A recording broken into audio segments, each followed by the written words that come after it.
Hi, it's time for another verb of the day. Today's verb is jumble. Let's take a look at some of the definitions or the ways this verb gets used. The first way you might hear jumble used is to mean to mix up in a very confused or messy way. So, with this definition, think of things being very disorganized, maybe in different places, again, kind of a real mess. A second way the verb jumble gets used is to mean to muddle or confuse. So with the first definition, you might have been able to picture many things getting mixed up. Whereas in the second one, this might not be something that we can see. It might instead occur in our mind where we have confused two things or maybe two people. Somehow, again, kind of that idea of mix up. You should know that jumble is a regular verb. To make the progressive form of this verb, we're going to drop the E and then add ing to form jumbling. The past tense and participle forms of this verb can be made by just adding the letter D, since this verb already ends in an E. Our base verb, jumble, ends in an L sound. That's a voiced sound. And this means that our past tense ending is just going to make a D sound. So we're not adding an extra syllable as we say this past tense in participle form. It should sound like this: jumbled, jumbled. Okay? Now, I also want to note a small thing about pronunciation. This is something that I have been discussing pretty regularly in one of my classes. We've been focused on words that end with a consonant, an L, and then an E. With most of these words, what we're going to do is make the consonant plus an O sound. So here the ending syllable is bowl, bowl. And we're not voicing a consonant at the end of this word. I hope that tip helps your pronunciation just a little bit. Now let's move on and talk about a few phrasal verbs with jumble. The first we're going to discuss is to jumble together. This can have a couple different meanings. Again, we could be talking about combining people or things in a random way, right? So it's not like this person to this group, this person, right? But we're doing something where it's very random. An example of this might be, you jumbled pieces from 4 different puzzles together. Right? So you can imagine, right, this idea of combining all kinds of different puzzle pieces and possibly making it much harder to figure out which puzzle they go to. A second way to use jumble together is to mean to construct something very poorly. Okay? And if it helps, think back to that earlier definition where we were talking about something being rather messy, something disorganized, right? That connects to this. An example of it might be, did he jumble that shed together in a hurry? Right? So we might be looking at something that's kind of like, wow, how is this still standing? It's been put together in a really poor way. Last phrasal verb we'll discuss is to jumble up.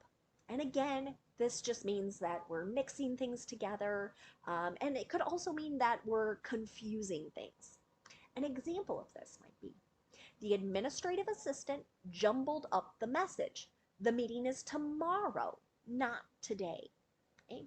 So here we're talking about confusing dates. Okay? Now let's continue practicing our verb of the day jumble. And today we'll focus on the simple past tense and the simple future with an emphasis on will. First, let's start with the simple past tense. We use this verb tense to talk about actions that were completed at a known point in the past. You may see time signals or hear them as you're speaking to someone, words like yesterday, last month, 10 years ago, right? All of those are indicating a specific time. But not every simple past tense sentence is going to have a time signal. It might be implied as part of conversation or as part of a longer passage. Okay? Now, the nice thing about making sentences in the simple past tense is that our structure stays the same no matter what our subject is. So in the affirmative, we're going to have our subject, and then we're going to have that ed form of the verb. You can see that in my example.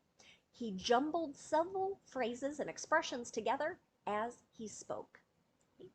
So here we're talking about someone confusing some phrases or confusing some expressions, mixing them up. If I want to make a negative simple past tense sentence, I'm going to start with my subject, then I'm going to use did not, and then the base verb. Okay? No ed ending here in the negative. An example, the intense questioning from the opposing attorney didn't jumble the witness's thoughts. Okay? So that would be back to that meaning of confusing things. So this is something, again, we can't see being mixed together. And what we're saying is, right, the thoughts stayed clear, they stayed organized. Finally, let's look at making a yes or no question in the simple past tense. To do this, I start with did, then I have my subject, and then the base verb. So again, no ed ending here in my yes or no question. I'm only doing that in the affirmative. My last simple past tense example is, did the college roommates jumble their things together? Right? So not so worried about like my stuff on this half of the room and your stuff on that half, right? They've just mixed everything together. Now let's talk about the simple future. Today we're going to make some example sentences with will. This is really common to hear with quick decisions or when people make offers or promises. You might also hear it when someone is very confident about something, a prediction they're making, for example. And again, the nice thing here about the simple future is that our structure is going to stay the same no matter what our subject is. So we'll have our subject, we'll have will, right? And then the base verb. Okay? So no special endings on the verb here in the simple future. An example might be, this optical illusion will jumble your mind. Okay? So here, this might be a bit of a prediction, and I have an example here of an optical illusion. I know the picture is going to be very small, especially if you're watching this on your phone, but if you can look at the bottom right-hand corner, right, you might see all these little lines, and if you look really closely, you might be able to see some numbers. That's an example of an optical illusion.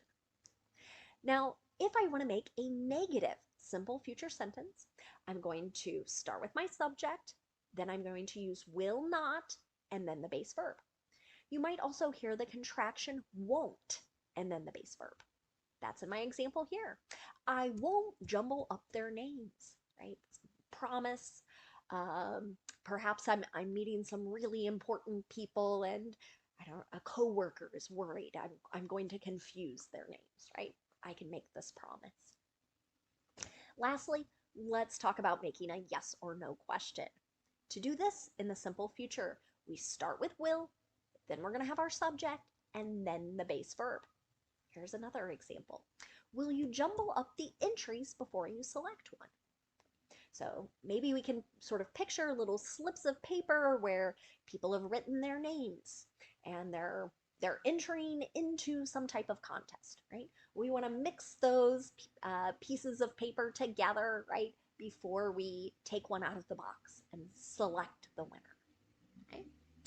Now, let's spend a moment looking at some words related to our verb jumble. And the first word we're going to discuss is just the noun form of this word. Same spelling, same pronunciation. When the noun jumble gets used, it's usually referencing we're talking about some kind of messy collection of things. You might also think of kind of a pile of things. An example of this might be, the toddler's books and toys are in a jumble, right? Just kind of maybe all through the living room, all over the ground. We might imagine those puzzle pieces mixed in, um, just a real mess. Lastly, we're going to talk about the adjective jumbled.